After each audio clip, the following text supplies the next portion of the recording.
Hey guys, welcome to Commander Lounge.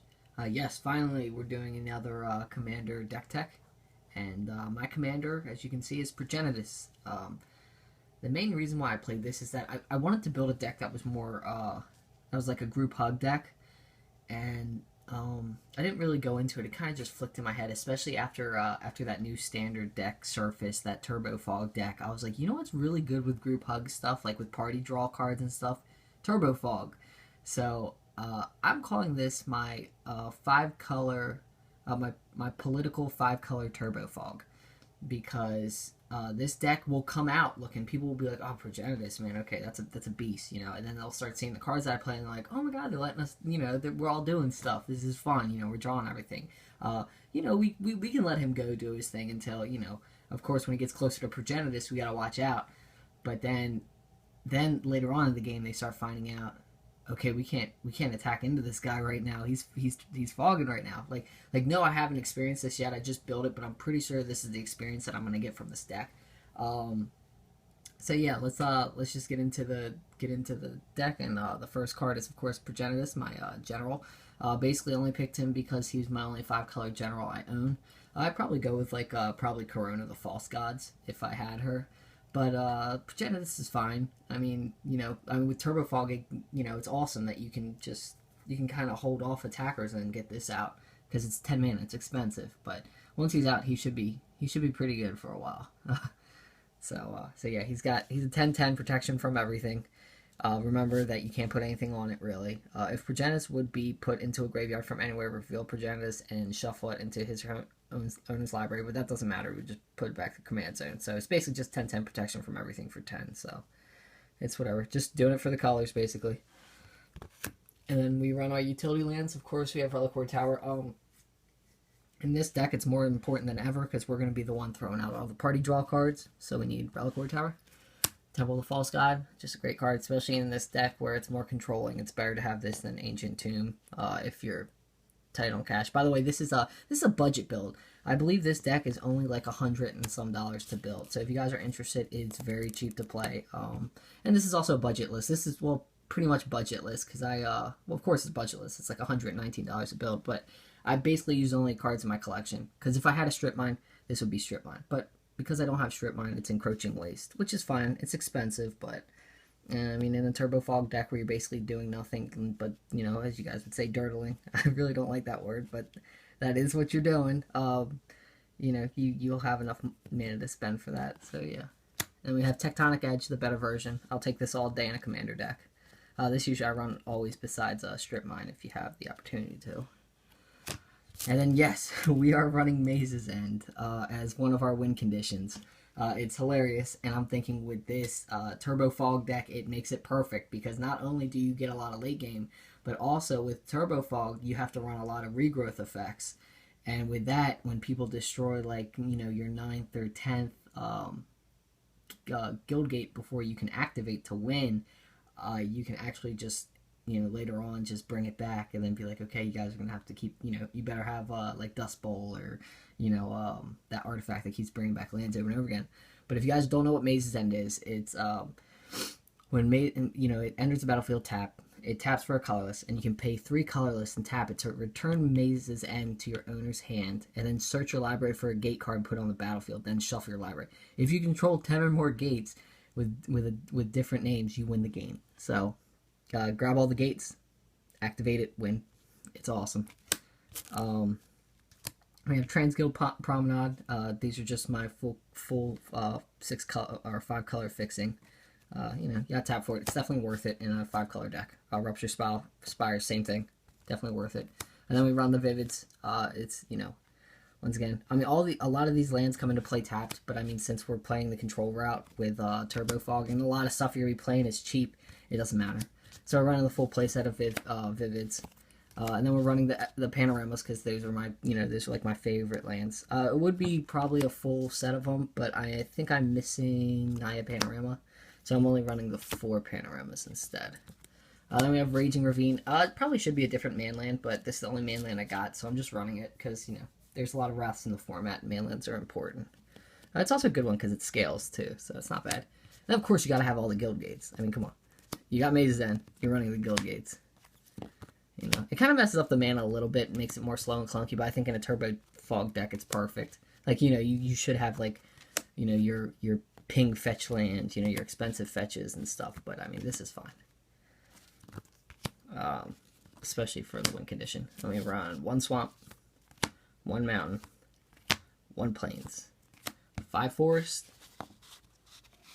And of course, you gotta run 5 forests, it's Turbo Fog. And 5 islands, surprisingly, it's spread evenly in green and blue.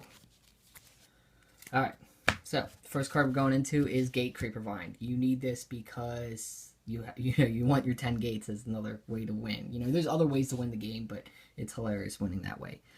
Winning Maze's end route. So when Gate Creeper Vines enter the battlefield, you may search your library for a land card or a gate card, reveal it, put it into your hand, then shuffle your library. So that's awesome. So these are all my like land fixing and tutoring stuff.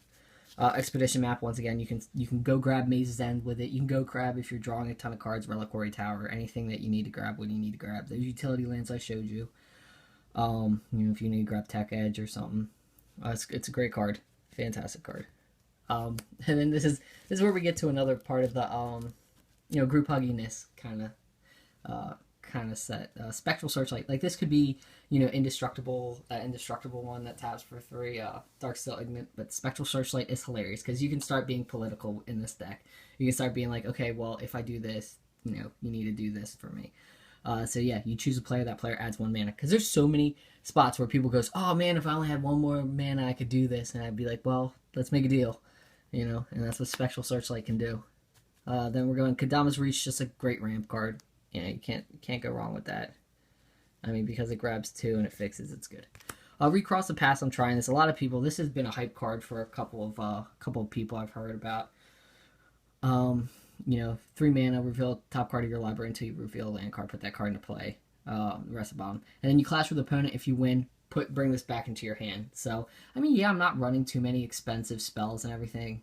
But because it grabs any land, that's really good because it's 5 color, and I don't have tons of basics, so I guess it works. Gilded Lotus, on turn 5, if you don't have all your 5 colors you need, you probably have them after you cast this, so it's good. Chromatic Lantern, you will have all your 5 colors after you cast this.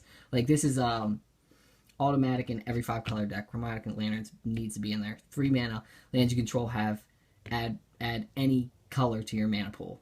And then this also adds any color to your mana pool. It's fantastic. It's ramp, it's fixing, it's the nuts in this deck. Like, if you start, you're automatically keeping if you're starting with this in your hand. It's that good. Tempt with Discovery is a hilarious card because, yes, it's on the group huggy kind of route. But, actually, let me move this closer for you guys. It is the more group huggy kind of route, but it can work really good with Maze's End.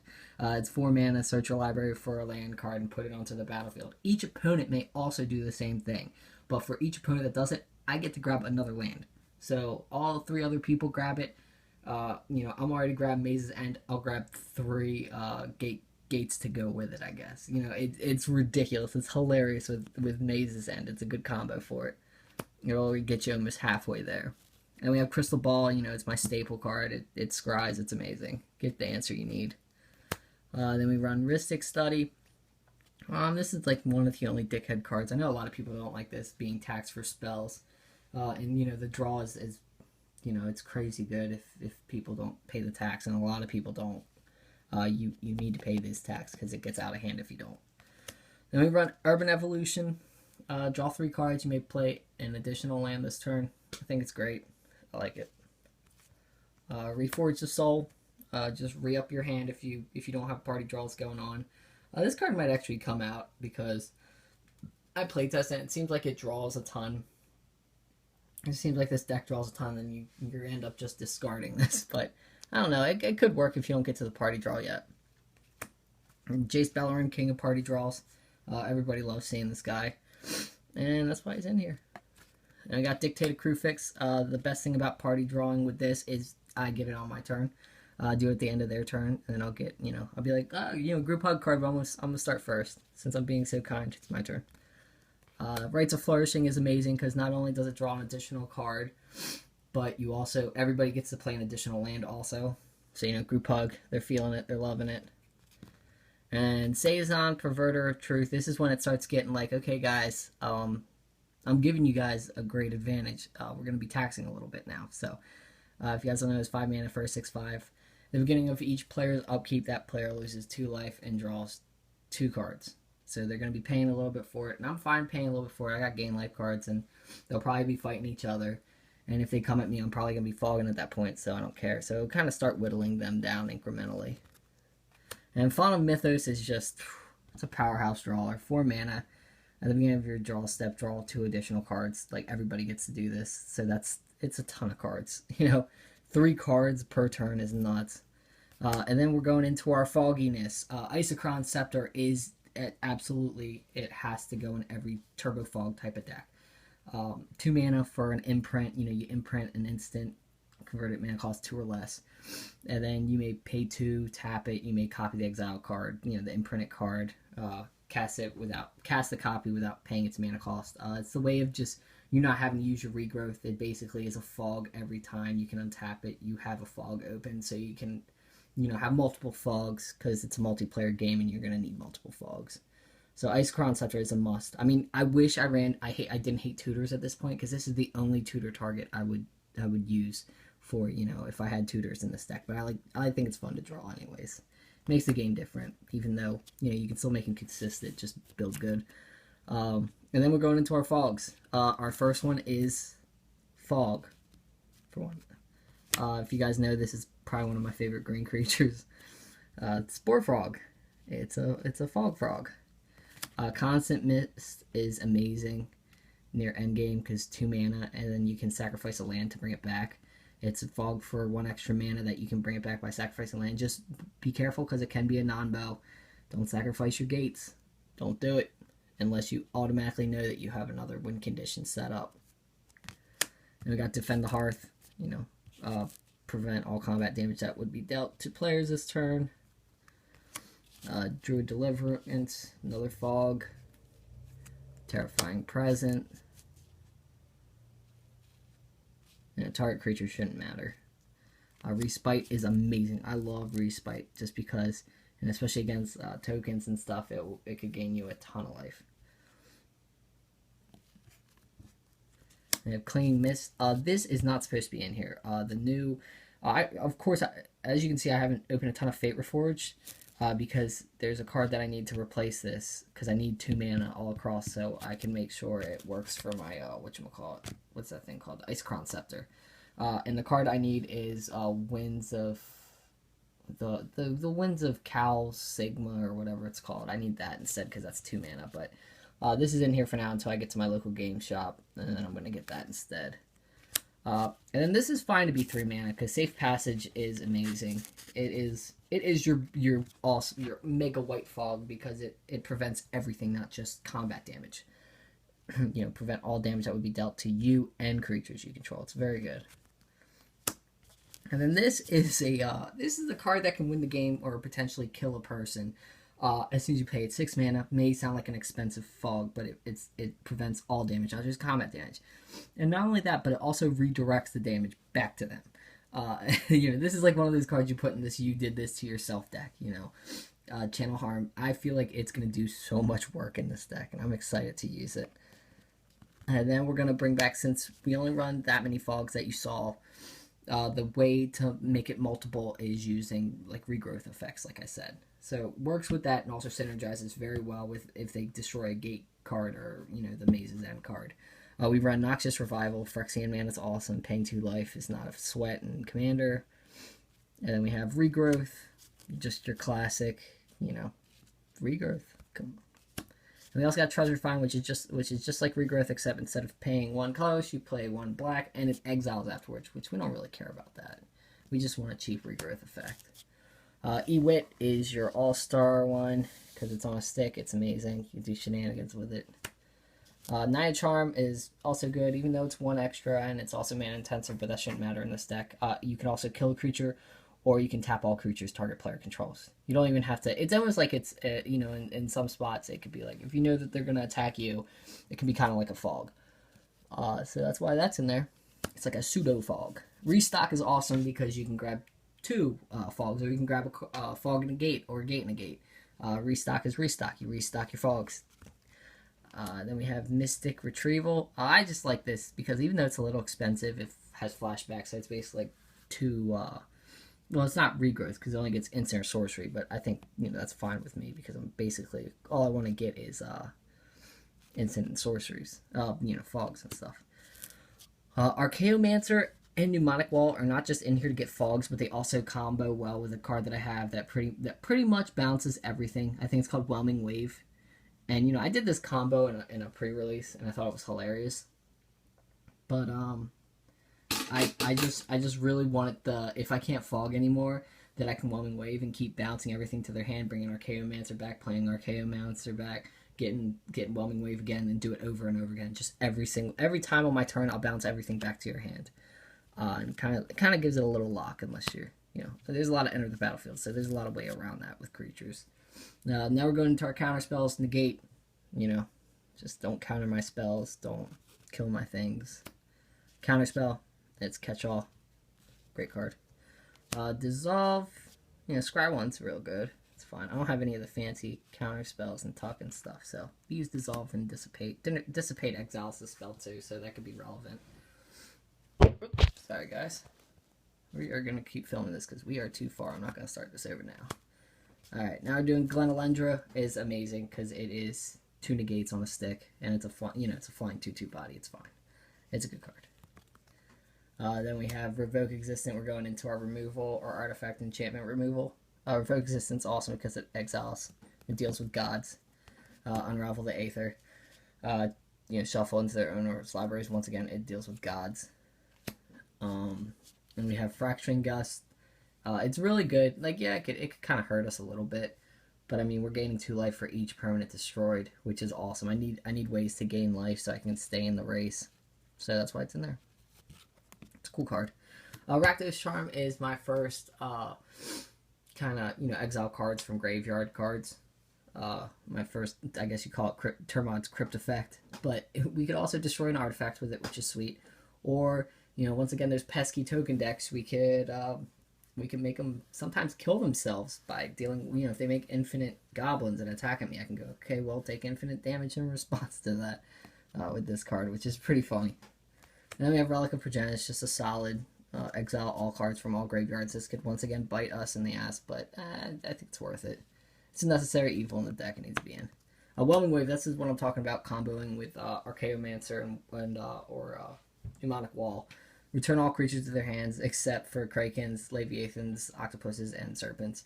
So yeah, this will pretty much hit everything except for like black-blue decks. There's a lot of black-blue decks with Leviathan, Octopuses, Krakens, and Serpents, but for the most part we should be good. Or some mono-blue decks might be a hassle, but for everybody else we might be bouncing back. Merciless Eviction is pretty good. If you guys have the Perilous Vault and the O Stone, because I don't have any more of those, they would be in here if I had more of them, but I don't. So I run Merciless Eviction, which is nice because it gives you an option, which is either exile all artifacts, exile all creatures, or exile all enchantments, or exile all planeswalkers, which most of the time it's going to be creatures, but sometimes you'll do artifacts or enchantments for the most part. Then we run Decree of Pain, because if we're wrathing the board, we might as well draw. This is when we get a little greedy on the draw cards. It can also be used earlier to kind of kill all the little weenies if we need to against the aggressive decks. So yeah, it's a good card. Cyclonic Rift, automatic in every blue deck. Any deck running blue, you need to have Cyclonic Rift because it's it's backbreaking for every other player. It's definitely a commander card. And then we go into my kind of defensive creatures. We got Fog Bank, which is basically like a 1 creature fog stick kind of. It what it blocks, it fogs them. And Guard Gomazoa does the exact same thing, except you can actually deal damage to the creature, I think. But it's nice. Then we run Aegis of the Gods, because it gives you hexproof, and that's really good to do against, fogging over and over again. They're just like, okay, you're going to have that red-green deck that just ramps for like almost infinite mana, and then Comet Storms, tries a Comet Storm you or something, and then you just be like, nah, you can't, I got hexproof. So yeah, it's real good just not to be targeted for damage. Then we run Zealous Conscript. It's it's kind of a defensive card. I just love this card. It's in a lot of my decks with red in it, because you always want to steal those big haymaker cards like And you could also ultimate planeswalkers, which is nuts. You know, take a planeswalker, or you could just take a planeswalker and neg it and just make it disappear if you get it at the right time. So it's a great card. And then we're going into our other win conditions other than Maze's End, which our first one is Exsanguinate. And Exsanguinate, I know a lot of you guys are gonna be like, okay, this is a boring card, but in this deck, it's worth it because not only can it kill the player late game, but it also gains you some life, like a lot of life back to kind of keep you in the game if you need to keep, you know, if you're starting to get up against it, if people are turning on you. Then we have Villainous Wealth. This may not win you the game, but it's hilarious. You know, it's black, green, blue, X. Target opponent exiles a top card of his or her library. You may cast any number of non-land cards from converted. So it's basically a Genesis wave to the other player. Like, I take all your things off the top of the libraries and cast it for free. And it's not just permanents. It's like spells. It's any non-land card. I can cast permanent, you know, everything. You know, it's just... Because with Genesis Wave, I believe you get the lands. But with this, it's all the spells. All the spells. It's awesome. We have Rite of Replication. Maybe another boring one, but it's a vital one. Kicking this on something can... in Commander, it pretty much ends the game. It's real good. And the last one I think is hilarious. This is where I kind of make my... I mean, it's funny with filibuster counters and stuff. Well, actually, let's just get into stats. It's 5 mana. 2, you know, a blue-white hybrid, 3 colorless. At the beginning of your upkeep, put a filibuster counter on Azor's Alakut, whatever it's called. Then if Azor's has 5 or more filibuster counters on it, you win the game. Whenever a source deals damage to you, remove a filibuster counter from Azor's Alakuters or whatever. So I could fog somebody, keep them alive, and be like, okay, guys, I'll save you here if you promise, if I get a certain creature out, I don't want you attacking me. You know, of course they can stab you in the back, but you try to make deals with this where you're just like, okay, you can only attack me to kill me, but you can't attack me to remove filibuster counters if I get Azor's out. You're going to have to do that, and you can't remove him. That's what I'm going to start trying to do. I'm going to see, like, if I save someone life, if they'll kind of, like, back me on the filibustering. But I think that, like, it's really political right there. I think it tackles politics on a lot of flavors. I don't even know, you know, politics that well because I don't keep track of any of that stuff because I don't like it. But yeah, that is my political 5-color Turbo Fog deck. Let me know what you guys think. Let me know if you guys have your own Turbo Fog or Group Hug decks. Let me know, all this stuff. I hope you guys like this video. Like, favorite, and subscribe. And you guys take it easy and bobble bobble.